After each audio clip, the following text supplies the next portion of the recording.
Hey everybody, Sinister here from VidGamiac.com. Here we are today back in the Sinister Grace update for Dead by Daylight, going for the Death Flight achievement.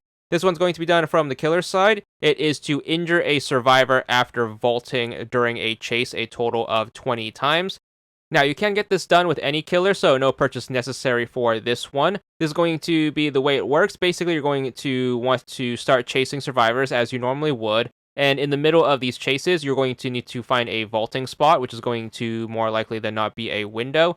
You're going to need to perform a vault, and then while keeping the survivor in the same chase, you're going to need to damage them. Now, even though you can get this done with any killer, I am going to recommend that you play as the update's killer in the form of the Crash Shoe. And the reason for that is because she's going to be one of a few killers who can actually vault over pallets. So this is going to be the way that she's going to play in terms of working on this particular achievement. Make sure you get into the game with her. You are going to be in her regular form at the start. You're going to be able to hit survivors with her left trigger attack. So once you find a survivor, which one of these you want to make sure you hit them with your left trigger attack. It's going to be a ranged attack that's going to put this status condition on them.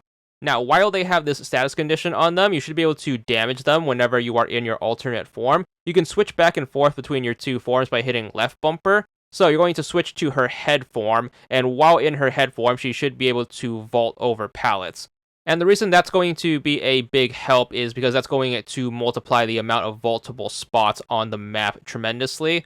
Survivors are also going to be more likely to vault over pallets if you don't break them as well.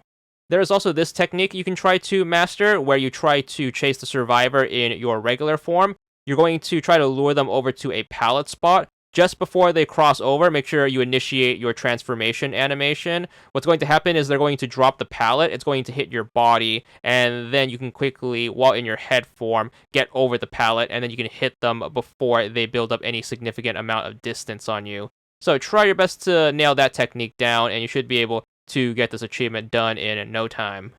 Now, there are going to be a couple of rules that you need to keep in mind while working on this achievement. First and foremost, you are going to need to be in the middle of the chase for both the vault and the hit to count. So you can't just sneak up on someone after vaulting and then do a chase to try to hit them. You're going to need to initiate the chase first, then vault, and then hit them anytime after the vault. Also, between the vault and the hit, your chase cannot be interrupted. So make sure you do keep that in mind. You are going to want to make sure that the chase has actually started, so make sure you let that chase music play before you can start, and then also make sure they don't break your line of sight until you get the hit off. This is going to be a cumulative achievement, so this is going to track over multiple games. Hopefully you should be able to chip away at your 20 in only a few games, especially if you are playing as the updates killer in the form of the Crash Shoe, because her ability is going to be super useful, being able to vault over pallets.